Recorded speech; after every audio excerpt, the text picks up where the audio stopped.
देखिए, दिल्ली में पानी की किल्लत पर बीजेपी का प्रदर्शन, वीरेंद्र सचदेवा के नेतृत्व में प्रदर्शन होगा। आज 14 जगहों पर बीजेपी प्रदर्शन करने जा रहे हैं। सुबह के 10 बजे से दोपहर के 12 बजे तक ये प्रदर्शन होगा। तो दिल्ली में एक तरफ जहां पानी की किल्लत से दिल्लीवासी त्राहिमाम कर रहे हैं, परेशान हो चुके हैं, बूंद बूंद को तरस रहे हैं, दूसरी तरफ दिल्ली में पानी की किल्लत पर राजनीति भी खूब बढ़ चढ़कर देखने को मिल रही है। इस बीच बीजेपी ने मोर्चा खोल दिया है। कांग्रेस भी कल मटका फोड़ प्रदर्शन करती हुई नजर आई और इस तरीके से चाहे कांग्रेस हो चाहे बीजेपी हो, लगातार इस पूरे मामले को लेकर घेराबंदी सरकार की करती हुई नजर आ रही है। पानी की किल्लत पर प्रदर्शन आज होने जा रहा है। वीरेंद्र सचदेवा के नेतृत्व में आज प्रदर्शन होगा। बड़ा सवाल यह है कि इस प्यासी राजधानी को पानी कब मिलेगा, लेकिन इस बीच जमकर प्रदर्शन और राजनीति देखने को मिल रही है। आम आदमी पार्टी की सरकार मौजूदा हरियाणा की सरकार पर आरोप लगाती हुई नजर आ रही है कि दिल्ली के हक का पानी गायब किया जा रहा है। 18 से 20% पानी को गायब कर दिया गया। हालांकि मामला अभी भी सुप्रीम कोर्ट में। पिछली बार सुप्रीम कोर्ट ने सुनवाई के दौरान हिमाचल को कहा था कि आप दिल्ली को पानी भेजिए, हरियाणा उसमें कोऑपरेट करे, लेकिन फिलहाल इस पूरे मामले को लेकर अब भी राजनीति होती हुई नजर आ रही है। सुप्रीम कोर्ट ने इससे पिछली बार एक बार फिर से दिल्ली सरकार से पूछा कि आपने जो पानी की बर्बादी है उसको रोकने के लिए क्या इंतजाम किए हैं। अब ऐसे में एक बार फिर से सुप्रीम कोर्ट में जहां मामले पर सुनवाई होगी, इस बीच लगातार प्रदर्शनों का सिलसिला जारी है। 14 जगहों पर बीजेपी प्रदर्शन करने जा रही है। इस बीच दिल्ली में कैसे पानी के लिए मारामारी है, वो आप तस्वीरों में देख सकते हैं। कुछ लोग आरोप लगा रहे हैं कि टैंकर माफिया सक्रिय है। टैंकर माफियाओं पर लगाम ना लगा पाने के कारण दिल्ली वासियों को बूंद बूंद के लिए तरसना पड़ रहा है। सरकार कह रही है दिल्ली की कि इसके लिए हरियाणा की सरकार जिम्मेदार है। राजनीति की भेंट दिल्ली का जो हक है वो चढ़ रहा है। अब देखना होगा कि सुप्रीम कोर्ट में अगली बार इस पूरे मामले को लेकर क्या रुख रहता है।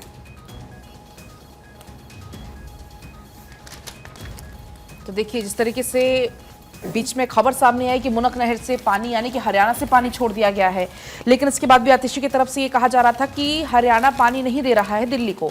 अब लेकिन इसी बीच जो सांसद हैं उन्होंने एक वीडियो जारी किया है। दरअसल आपको बता दें कि बीजेपी सांसद ने बहती नहर का एक वीडियो जारी करके कहा है कि जल मंत्री आतिशी दिल्ली की जनता को गुमराह कर रही हैं। दरअसल उत्तर पश्चिम दिल्ली से सांसद है योगेन चांदोलिया, उन्होंने एक वीडियो जारी किया और कहा कि बाकायदा पर्याप्त पानी हरियाणा से मिल रहा है, लेकिन इसके बाद भी जो पानी मिल रहा है उसको स्टोरेज करने की क्षमता दिल्ली सरकार के पास नहीं है। अपनी कमियों को छिपाने के लिए हरियाणा सरकार पर ठीकरा फोड़ा जा रहा है। सांसद आगे इस वीडियो में कहते हैं कि मंत्री आतिशी बताएं कि हरियाणा सरकार की ओर से जितना पानी अब तक दिल्ली को दिया जा रहा है उसमें से कितने लीटर पानी को ट्रीटमेंट करके दिल्ली की जनता को जो केजरीवाल सरकार है वो देने में सक्षम है। बढ़ते खबरों में आगे, और केंद्र सरकार वेटिंग टिकट से निपटने की तैयारी में है। रेल मंत्री अश्विनी वैष्णव ने इसे लेकर जानकारी दी है।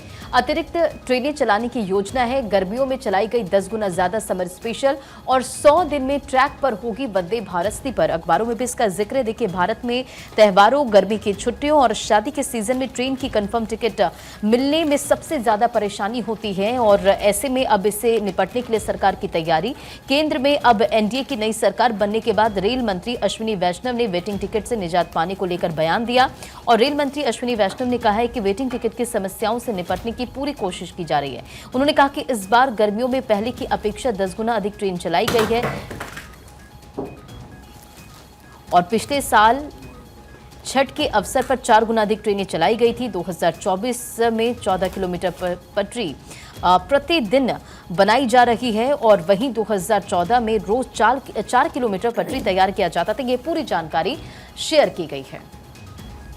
और देखिए, इस बीच केंद्र सरकार डिजिटल इंडिया बिल लाने जा रही है। डीप फेक से निपटने के लिए केंद्र सरकार ये बिल लाएगी। बिल में अफवाहों से निपटने के लिए प्रावधान होंगे। डीप फेक का मुद्दा एक ऐसा मुद्दा जिसको लेकर खुद प्रधानमंत्री नरेंद्र मोदी कई बार चिंता जाहिर करते हुए नजर आए और इसके समाधान के ऊपर लगातार काम किया जा रहा था। अब इसी पूरे मामले को देखते हुए डीप फेक के वीडियोज जो कि हम देखते हैं सोशल मीडिया पर वायरल होते, कई सारे सेलेब्स तक इसकी चपेट में आए, इसकी जद में। ऐसे में अब इसके लिए एक बिल लाने जा रही है केंद्र सरकार और इससे निपटने के लिए सरकार ये अहम बिल ला रही है। इसमें कई सारे प्रावधान होंगे जिसके तहत कार्रवाई की जाएगी और जो दोषी होंगे जिनकी वजह से ये डीप फेक वीडियो बनाए जा रहे हैं, जो कि बनाते हुए नजर आएंगे, उनके ऊपर कार्रवाई की जाएगी। यहाँ तक कि खुद अमित शाह भी इसका शिकार हुए चुनाव के दौरान। हालांकि उसमें एक्शन भी शुरू हुआ, जांच पड़ताल शुरू हुई। आगे बढ़ती हुई बात होगी बिहार के मुख्यमंत्री नीतीश कुमार की, जिनकी तबीयत अचानक से कल खराब हो गई। वेदांत अस्पताल में वो भर्ती हुए। हाथ में दर्द की शिकायत के बाद वो भर्ती हुए थे। जांच के बाद सीएम अपने आवास में वापस लौटे। मतलब 1 से 1.5 घंटे की अंडर ऑब्जर्वेशन में रखने के बाद में नीतीश कुमार को घर वापस भेज दिया गया। लेकिन जैसे ही उनकी तबीयत खराब होने की खबर आई, तुरंत से ये खबर सुर्खियों में रही और उसके बाद में खबर ये मिली कि नीतीश कुमार की जो सिचुएशन है वो स्टेबल है और उनकी स्टेबल सिचुएशन को देखते हुए उनको फिर से घर वापस भेज दिया गया। हालांकि उनकी जो टेस्ट रिपोर्ट्स हैं उनका आना भी बाकी है कि किन कारणों से ऐसा हुआ, लेकिन जैसे ही वो थोड़ा सा स्टेबल हुए उनको वापस घर रवानगी दे दी गई। तो देखिए, बिहार के मुख्यमंत्री नीतीश कुमार को लेकर एक खबर है जिसमें नीतीश कुमार की कल तबीयत खराब होने की सूचना मिली थी, जिसके बाद उनको मेदांता में भर्ती कराया गया था।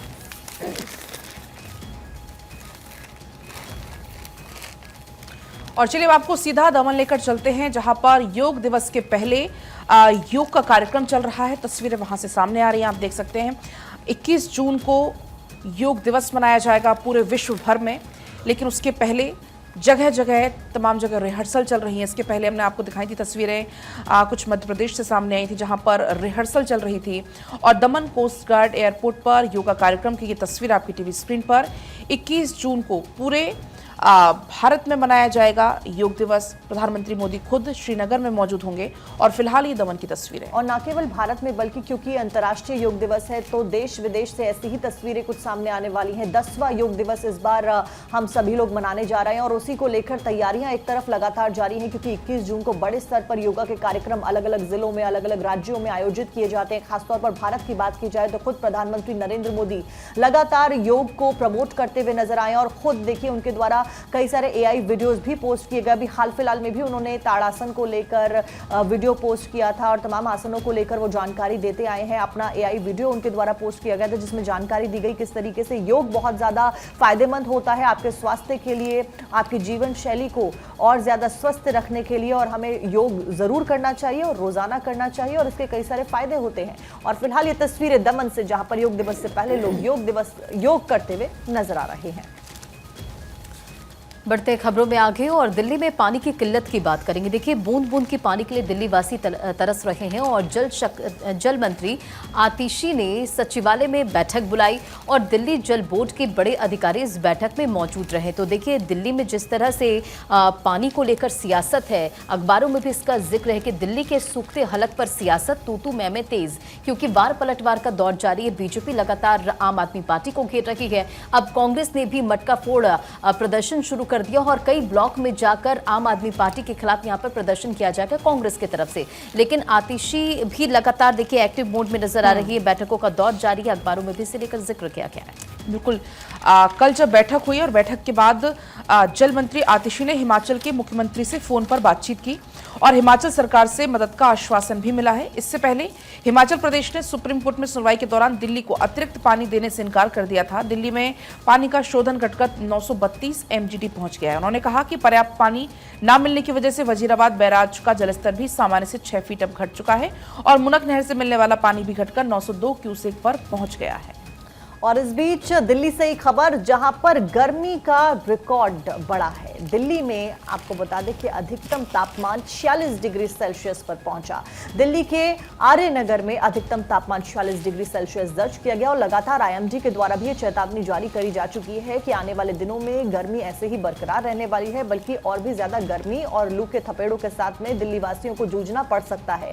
ऐसे में अपना बहुत ख्याल रखें। लू से बचने के लिए जो तरल पदार्थ है उसका सेवन ज्यादा से ज्यादा करें और कोशिश करें कि जब पीक आवर्स होते हैं, जिसे हम कहते हैं गर्मी के 12 बजे से 3 बजे तक के, उस पर गर्मी पर बात करें साक्षी, उससे पहले चला एक बार तस्वीरें गोरखपुर से आ रही हैं। गोरखपुर की तस्वीर है जहां पर सीएम योगी आदित्यनाथ जनता दरबार में इस वक्त मौजूद हैं और यहां पर लोगों की जो समस्याएं वो सुनते हुए नजर आ रहे हैं। अपने गोरखपुर दौरे के दौरान में हमेशा आप देखिएगा जब भी सीएम योगी आदित्यनाथ जाते हैं लोगों के बीच में मौजूद रहते हैं और दूर दूर से लोग यहाँ पर पहुँचते हैं अपनी समस्याओं को लेकर। अधिकारियों संग सीएम योगी आदित्यनाथ लगातार मौजूद रहते हैं, लोगों की समस्याओं को देखते हैं, सुनते हैं, समझते हैं और उसके बाद में अधिकारियों को दिशा निर्देश देते हैं। यहाँ पर देखिए बच्चों के साथ में उनका एक बहुत ही ज़बरदस्त बॉन्ड बार बार देखने को मिलता है। यहाँ पर भी आपने देखा एक छोटा सा बच्चा उन्होंने देखा तो उसको टॉफ़ी चॉकलेट देते हुए नज़र आ रहे हैं और कई दफ़ा आपने देखा कि अभी कोई छोटा बच्चा उनको फूल देता है, कभी वो बच्चे को दुलार करते नजर आते हैं। अभी ये जनता दर्शन की तस्वीर इस वक्त आप देख रहे हैं जहाँ पर अधिकारियों के साथ में सीएम योगी आदित्यनाथ मौजूद हैं और तमाम जो लोगों की फरियादें हैं वो सुनते हुए नजर आ रहे हैं। जो देखिए लोगों की समस्याएं होती हैं, अधिकारी सुनते नहीं हैं या फिर कोई लापरवाही भरा रवैया रखता है, तो ऐसे सिचुएशन में योगी आदित्यनाथ के दरबार में लोग पहुँचते हैं। उनका एक खुला दरबार रहता है जहाँ पर जनता को आने का मौका मिलता है और जनता अपनी बातों को, अपनी समस्याओं को रख सकती है। एक लेटर पर अपनी समस्याओं को लोग लिख कर लेकर आते हैं जिसमें पूरा डिटेल होता है योगी आदित्यनाथ देखिए उनकी इन समस्याओं को पहले देखते हैं एक बार और उसके बाद में उस पर अधिकारियों के साथ बात करके फिर उनकी समस्या के समाधान के निर्देश देते हुए नजर आ रहे हैं। तो ये तस्वीरें गोरखपुर की इस वक्त हैं और गोरखपुर में जनता दर्शन आज, इससे पहले लगातार आपने देखा कि गोरखपुर में मौजूद हैं उत्तर प्रदेश के मुख्यमंत्री योगी आदित्यनाथ और गोरखपुर में जनता दरबार। और बात हम कर रहे थे गर्मी की, किस तरीके से गर्मी अपना कहर बरपा रही, सूरज की तपिश लगातार बढ़ रही है और अब दिन के साथ साथ रात में भी जो हवाएं हैं वो गर्म है। पारा 44 डिग्री सेल्सियस के पार पहुंच गया है और अगले 3 दिन तक कुछ ऐसी ही कंडीशन रहने की संभावना है। 19 जून या 20 जून के आसपास से राहत की उम्मीद यहां पर जताई जा रही है, क्योंकि थोड़ी बहुत बारिश होगी और उसके बाद राहत की खबर मिल सकती है। लेकिन उसके पहले किस तरीके से लगातार भयंकर गर्मी पड़ रही है। दिल्ली एनसीआर के साथ साथ तमाम ऐसे राज्य हैं, चाहे बिहार, झारखंड, मध्य प्रदेश, राजस्थान, उत्तर प्रदेश, ये ऐसे राज्य हैं जहां पर लू को लेकर अलर्ट जारी है, रेड अलर्ट फिलहाल जारी किया गया है। और ऐसे में बार बार यही कहा जा रहा है कि जब तक आप जरूरत ना हो घर से बाहर ना निकलें, क्योंकि बहुत ज्यादा गर्मी और सूरज की तपिश इस वक्त है। बिल्कुल, देखिए उत्तर प्रदेश में गर्मी से 20 और लोगों की मौत की खबर है, अखबारों में इसका जिक्र है। झारखंड की अगर बात करें तो गर्मी का प्रकोप जारी है, लू की वजह से 5 लोगों की जान चली गई है। अधिकतम तापमान 42 डिग्री जो लोगों की परेशानी बढ़ा रही है। उत्तराखंड की अगर बात करें तो पहाड़ों पर आज से राहत के आसार है। बिहार की बात करें तो 20 जून को मानसून दस्तक देगा, लेकिन देश के अनेक उत्तरी राज्यों के साथ उत्तर प्रदेश भी तप रहा है। कई ऐसे राज्य हैं जहां गर्मी का सितम काफी ज्यादा है, लोगों को दिक्कतों का सामना करना पड़ रहा है। और बुंदेलखंड में शनिवार को हमीरपुर, चित्रकूट, बांदा और कानपुर देहात में एक, जबकि महोबा में 2 लोगों की लू की चपेट में आने से मौत की खबर है। झारखंड की अगर बात करें तो झारखंड में गर्मी का प्रकोप काफी ज्यादा है, यहां पर भी मौतों का सिलसिला जारी है। शनिवार को भी राज्य के 14 जिलों में अधिकतम तापमान 42 डिग्री से पार रहा। वहीं लू लगने से बीते 24 घंटे के दौरान 5 लोगों की मौत की खबर है। तो देखिए कई ऐसे राज्य हैं, कई ऐसे जिले हैं जहां गर्मी का सितम काफी ज्यादा है और फिलहाल आईएमडी की तरफ से राहत की उम्मीद नहीं है। 13 राज्यों में लू का अलर्ट जारी किया गया है और उत्तर भारत में 4 दिन राहत के आसार नहीं है। मध्य दक्षिण भारत में बारिश की संभावना है। उत्तराखंड की अगर बात करें तो पहाड़ों पर आज से राहत के आसार है, अखबारों में भी इसका जिक्र है। उत्तराखंड के 7 पर्वतीय जिलों में रविवार से गर्मी से राहत के आसार है, वहीं 6 जिलों के लिए लू का ऑरेंज अलर्ट जारी किया गया। साक्षी बिल्कुल, और इस बीच पानी को तरसे कोठी से लेकर झोपड़ी वाले। दिल्ली में पानी की किल्लत लगातार जारी है। 3 से 30 करोड़ तक के आशियाने बूंद बूंद को तरस रहे हैं लोग। पॉश कॉलोनीज में भी टैंकर्स लोगों की प्यास बुझा रहे हैं। तो यानी कि दिल्ली की अगर बात की जाए तो चाहे वो पॉश कॉलोनीज हो जो कि डेवलप्ड एरियाज में आती हैं, जहां का ड्रेनेज अच्छा होता है, सब कुछ अच्छा होता है, लेकिन वहां पर भी पानी की किल्लत लगातार कायम है और लोग टैंकर्स के ऊपर निर्भर हैं पानी की आपूर्ति के लिए। ऐसे में लगातार कोर्ट तो इस पूरे मामले के ऊपर सुनवाई कर ही रहा है। दिल्ली सरकार को फटकार भी लगाई गई थी, दिल्ली सरकार भी अपनी तरफ से काम कर रही है, लेकिन फिलहाल बड़ी बात यह कि दिल्ली वासियों की जो समस्या है वो जस की तस है। देखिए बिल्कुल, दिल्ली वाले अब भी पानी के लिए तरस रहे हैं और ऐसा नहीं कि सिर्फ झोपड़ी वाले तरस रहे हैं, बल्कि कोठी वालों की भी इस बार हालत खराब है और पॉश कॉलोनीज में भी इस बार टैंकर्स के जरिए ही लोगों की प्यास बुझ रही है। दिल्ली में जल संकट गहराता नजर आ रहा है। यूपी से मिलने वाले पानी में भी कमी आई है। अपर गंगा कैनाल से कम पानी मिल रहा है। वजीराबाद ट्रीटमेंट प्लांट में इस वक्त क्षमता से कम पानी है। पानी उत्पादन 32 MGD तक घट चुका है। देखिए इस बार पानी की किल्लत फिर से बहुत ज़्यादा बढ़ती नज़र आ रही है। दिल्ली वासी गर्मी की मार झेल रहे हैं और गर्मी में क्योंकि देखिए जो डिमांड है वो बहुत ज़्यादा बढ़ जाती है। दूसरा ये कि जो नमी है वो धरती में ख़त्म हो जाती है, उस कारण से भी जो ग्राउंड लेवल वाटर होता है वो कम होने लगता है। तो चाहे कितने वाटर ट्रीटमेंट प्लांट्स हो या फिर जहाँ से पानी आ रहा है तो वहाँ पर बहुत सारी प्रॉब्लम्स और बहुत सारे चैलेंजेस बढ़ जाते हैं। लेकिन इस बीच इस पूरे मामले को लेकर राजनीति अपने चरम पर है। इधर बीजेपी की घेराबंदी, कांग्रेस की घेराबंदी, उधर हरियाणा सरकार के ऊपर आरोप, उधर हिमाचल सरकार के साथ में बातचीत। तो इस तरीके से देखा जाए अब यूपी से भी जो पानी आ रहा था वो भी कम आ रहा है। अब जो ऑलरेडी हिमाचल का पानी वाया हरियाणा आ रहा है वो ऑलरेडी कम है, ऐसे आरोप लगाया जा रहा है। हालांकि ऐसा भी पलक बता रही थी कि एक वीडियो सांसद की ओर से जारी किया गया और कहा गया कि आप जो दिल्ली की जनता उनको बरगलाना बंद कीजिए। चाहे कुछ भी यहाँ पर नेता अपना सच बता रहे हो, लेकिन एक हकीकत जो जनता का सच है वो ये कि पानी की किल्लत से लगातार दो चार होना पड़ रहा है और पानी की किल्लत ने लोगों का जीना मुहाल कर दिया है। तपती गर्मी में लोग टैंकर्स के पास खड़े रहते हैं, लंबी लंबी कतारों में अपनी अपनी बारी का इंतज़ार करते हैं, हाथों में बोतलें लिए, छोटे छोटे बच्चे खड़े हो जाते हैं। क्योंकि सोचिए एक परिवार के अंदर 5 लोग हैं, अगर टैंकर उनको सिर्फ 2 बॉटल पानी देता है तो क्या 2 बॉटल पानी में पूरा घर चल सकता है, 5 हो 6 लोग हो? तो ऐसे में बहुत सारे चैलेंजेस रहते हैं लोगों के सामने, और लोगों का जीना इस वक्त मुहाल हो चुका है, ना सिर्फ झोंपड़ी वाले बल्कि इस बार कोठी वाले भी फंसे। और पूजा, बड़ी बात यह कि जब भारत 24 की टीम क्योंकि ग्राउंड जीरो पर लगातार पहुंच रही है लोगों के बीच में, संगम विहार और आईटीओ इलाके में जब हमारे संवाददाता पहुंचे तो उन्होंने लोगों से बातचीत की। लोगों का कहना यह था कि टैंकर्स आते हैं, एक तो कम पानी देकर जाते हैं, ऊपर से वो पीने का पानी नहीं होता है, और पीने के पानी के लिए उनको खरीदना पड़ता है पानी, और फिर वो उसको वहां पे कंज्यूम करते हैं। और कुछ इलाकों में जब वो टैंकर का पानी बच्चों ने कंज्यूम किया तो वो बीमार पड़ गए, ऐसी खबरें सामने आई, और उनको स्कूलों की छुट्टी भी करनी पड़ी। तो ऐसे सीरियस मामले भी सामने आ रहे हैं। डेफिनेटली देखिए, क्योंकि जो टैंकर्स का पानी आ रहा है इसीलिए टैंकर माफियाओं पर नकेल कसने की बात भी की जा रही है। अब क्योंकि सुप्रीम कोर्ट भी पूछ रहा है कि आपने क्या इंतजाम किए वो बताइए, तो अगर वाकई जो इस वक्त टैंकर माफिया एक्टिव है तो उस टैंकर माफिया पर भी लगाम लगनी चाहिए। अगर कहीं से भी दिल्ली के हकों को दरकिनार करते हुए राजनीति अगर हावी हो रही है तो ऐसे मामलों पर कम से कम इंसानियत का भाव रखना चाहिए, बजाय राजनीति के कम से कम लोगों की प्यास बुझाने पर हर पार्टी को, ये चाहे कोई भी पार्टी हो, चाहे दिल्ली की सरकार की बात हो, हरियाणा सरकार की बात हो, हिमाचल सरकार की बात हो, यूपी की सरकार की बात हो, सबको इस पर सोचना चाहिए कि राजनीति के बहुत सारे मुद्दे हैं, लेकिन जब बात जनता की प्यास की हो तो कम से कम उसकी प्यास पर, उस पानी की बूंद पर राजनीति नहीं होनी चाहिए। और वहीं जो टैंकर माफिया लगातार जो एक्टिव है, आप इससे अंदाजा लगाइए, जो मुनक नहर है उसकी निगरानी करने के लिए 5-5 थानों की पुलिस को वहां पर तैनात किया जा रहा है ताकि कोई वहां से पानी की चोरी ना कर सके, क्योंकि जो टैंकर माफिया ऐसे में बहुत ज्यादा एक्टिव है। शनिवार को भी 5 थानों की पुलिस जो थी वो मुनक नहर की निगरानी करती रही। दिल्ली क्षेत्र में 21 किलोमीटर लंबी नहर की पहरेदारी के लिए पुलिस की पीसीआर मोटरसाइकिल की जो टीम होती है पुलिस की, वो दिन भर दौड़ती रहती है। नाके पर तैनात पुलिस हर आने जाने वाले पर पैनी नजर बनाई हुई है। पुलिस के 150 से ज्यादा जवान 8-8 घंटे की शिफ्ट में लगातार नहर पर गश्त लगाते हैं। तो आप अंदाजा लगाइए कि इस वक्त पानी को कैसे बचाया जा रहा है, कैसे संभाला जा रहा है कि 8-8 घंटे की शिफ्ट 150 से ज्यादा जवान है उसके लिए तैनात किए गए हैं। आगे बढ़ेंगे, अब बात होगी मध्य प्रदेश की। मध्य प्रदेश के रायसेन में बच्चों का रेस्क्यू किया गया है। दरअसल डिस्टिलरी प्लांट से छुड़ाए गए हैं ये बच्चे, 51 बच्चे थे जिनका रेस्क्यू कराया गया है। एनसीपीसीआर की टीम ने इनका रेस्क्यू कराया है और ये तस्वीरें आप देख पाएंगे मध्य प्रदेश के रायसेन से, जहां पर ये 51 बच्चे थे डिस्टिलरी प्लांट से जिनको छुड़ाया गया है। बढ़ते खबरों में आगे और दिल्ली हाईकोर्ट के आदेश की बात करेंगे। सुनीता केजरीवाल सोशल मीडिया से सुनवाई के वीडियो हटाए और दिल्ली सीएम की दलीलों का क्लिप भी पोस्ट की थी। देखिए, मेटा यूट्यूब को भी नोटिस इसे लेकर जारी किया गया। अखबारों में भी इसका जिक्र है। केजरीवाल की सुनवाई पर का वीडियो हटाएं। दरअसल दिल्ली हाईकोर्ट ने शनिवार को आबकारी नीति के मामले में मुख्यमंत्री अरविंद केजरीवाल से संबंधित अदालती कार्यवाही की वीडियो रिकॉर्डिंग सोशल मीडिया के मंचों से हटाने के निर्देश दिए हैं और साथ ही साथ वीडियो में केजरीवाल राउस एवेन्यू अदालत में अपनी बातें रखते नजर आ रहे हैं।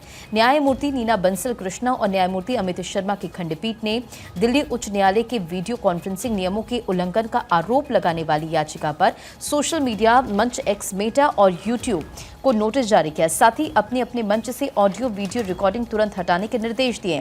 पीठ ने हटाए जाने वाले यूआरएल की सूची का भी उल्लेख किया है और कोर्ट ने कहा कि यह सुनिश्चित करें कि अगले आदेश तक ऑडियो और वीडियो का दोबारा अपलोड नहीं किया जाएगा। और इस बीच चाइना से खबर, चीन से $1 बिलियन कर्ज लेगा बांग्लादेश, ये खबर सामने आई है।